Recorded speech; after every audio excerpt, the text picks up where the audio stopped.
और करगिल विजय दिवस पर पूरा देश अपने शूरवीरों को याद कर रहा है, उनकी शहादत को सलाम कर रहा है। प्रधानमंत्री नरेंद्र मोदी ने भी आज मन की बात में करगिल की बात की, पाकिस्तान को धोखेबाज बताया और चीन को इशारों ही इशारों में डायरेक्ट मैसेज भी दिया। पीएम ने हिंदुस्तान के जांबाजों के हौसले पहाड़ से भी ऊंचे बताए और दुश्मन को चेतावनी दी कि अगर कोई हिंदुस्तान की तरफ हिमाकत करता है तो हम किसी भी हद तक जाकर उसका जवाब देंगे।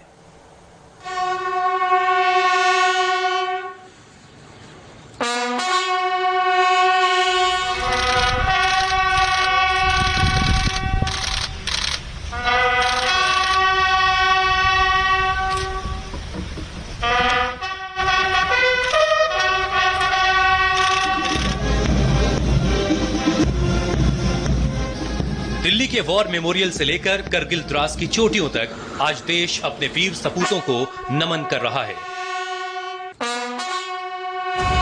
तिरंगे की आन बान शान के लिए देश के बहादुर बेटों ने अपनी जानें कुर्बान कर दी। उन जवानों को आज प्रधानमंत्री मोदी ने मन की बात में न सिर्फ उनके पराक्रम को याद किया, बल्कि पाकिस्तान का नाम लेकर चीन को डायरेक्ट मैसेज भी दिया।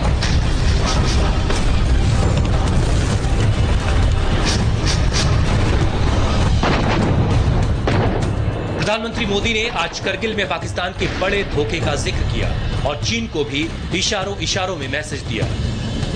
वो भारत कभी नहीं भूल सकता। पाकिस्तान ने बड़े बड़े मंसूबे पालकर भारत की भूमि हथियाने और अपने यहां चल रहे आंतरिक कलह से ध्यान भटकाने को लेकर दुस्साहस किया था। भारत तब पाकिस्तान से अच्छे संबंधों के लिए प्रयासरत था, लेकिन कहा जाता है ना, बैरू अकारन सब काहू सौ, जो कर हित अनहित ताहू सौ। यानी दुष्ट का स्वभाव ही होता है हर किसी से बिना वजह दुश्मनी करना। ऐसे स्वभाव के लोग जो हित करता है उसका भी नुकसान ही सोचते हैं। इसलिए भारत की मित्रता के जवाब में पाकिस्तान द्वारा पीठ में छुरा थोपने की कोशिश हुई थी, लेकिन उसके बाद भारत की वीर सेना ने जो पराक्रम दिखाया, भारत ने अपनी जो ताकत दिखाई, उसे पूरी दुनिया ने देखा।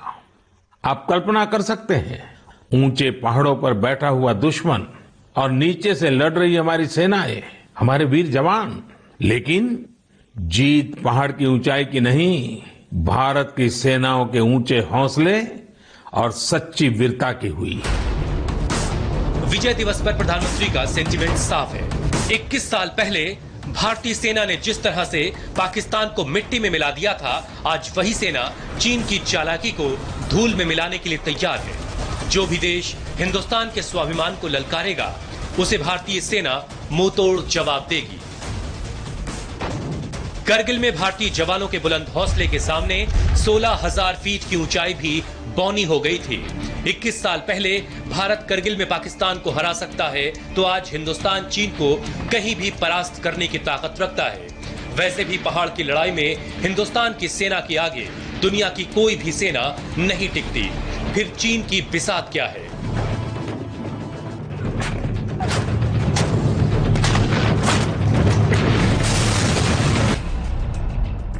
यही वजह है कि विजय दिवस के दिन एलएसी से बड़ी खबर आई। सूत्र बताते हैं कि पूर्वी लद्दाख में चीन की सेना 3 जगहों से पूरी तरह से पीछे हट गई है। गलवान घाटी, पेट्रोलिंग पॉइंट 15, हॉट स्प्रिंग से चीन की सेना पूरी तरह से पीछे हट गई है। अब सिर्फ पैंगोंग झील के पास फिंगर इलाकों में चीनी सेना मौजूद है। पैंगोंग पर बहुत जल्द भारत चीन के बीच कमांडर स्तर की बैठक शुरू होगी।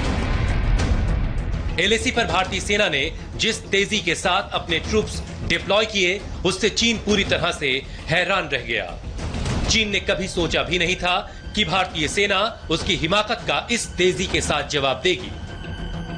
यही वजह है कि आज पीएलए PP-15 पर पूरी तरह से पीछे हट चुका है। गलवान और गोगरा पोस्ट से पहले ही चीन पीछे हट चुका था, यानी कि पूर्वी लद्दाख के PP-15, PP-14 और PP-17A में डिसएंगेजमेंट हो चुका है। एलएसी पर चीन ने पाकिस्तान की तरह ही पीठ में छुरा घोंपा है। चीन ने हिंदुस्तान के स्वाभिमान को ललकारा है। विजय दिवस के दिन रक्षा मंत्री राजनाथ सिंह ने चीन को दो टूक शब्दों में जवाब दिया, हिंदुस्तान अपने स्वाभिमान की रक्षा के लिए किसी भी हद तक जाने के लिए तैयार है। कारगिल न केवल हमारे राष्ट्रीय स्वाभिमान का बल्कि एक इनजस्टिस के खिलाफ उठाए गए एक बड़े कदम का भी प्रतीक था और रहेगा। कारगिल विजय के शिल्पी तत्कालीन प्रधानमंत्री श्री अटल बिहारी वाजपेयी जी ने उस समय राष्ट्रीय सुरक्षा पर अपना जो दृष्टिकोण प्रस्तुत किया था उसका जिक्र मैं यहां करना चाहूंगा। उन्होंने कहा था, हमने यह साबित कर दिया कि हम किसी बाहरी दबाव के सामने नहीं झुकेंगे।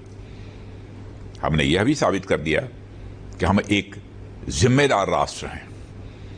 राष्ट्रीय सुरक्षा के दायरे में हम जो कुछ भी करते हैं वह हमेशा आत्मरक्षा के लिए करते हैं, आक्रमण के लिए नहीं।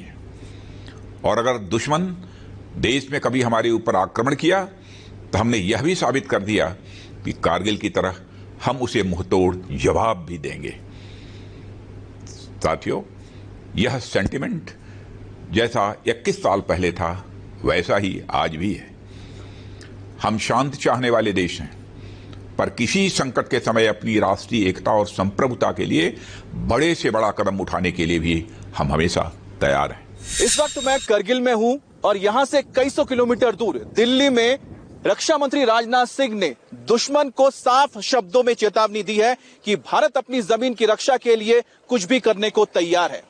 मैं लद्दाख में पिछले 1 महीने से मौजूद हूं और मैंने लेह से लेकर करगिल तक ये देखा है कि 24 घंटे हमारे जवान किसी भी हालात से निपटने के लिए तैयार हैं, मुस्तैद हैं। एलएसी पर टेंशन के बीच सरकार ने चीन को चारों तरफ से घेरा।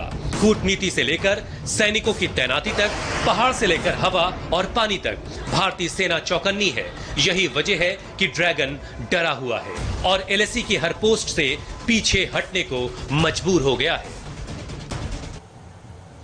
आज देश करगिल विजय दिवस का जश्न मना रहा है। राफेल के भारत आने का भी काउंटडाउन शुरू हो चुका है।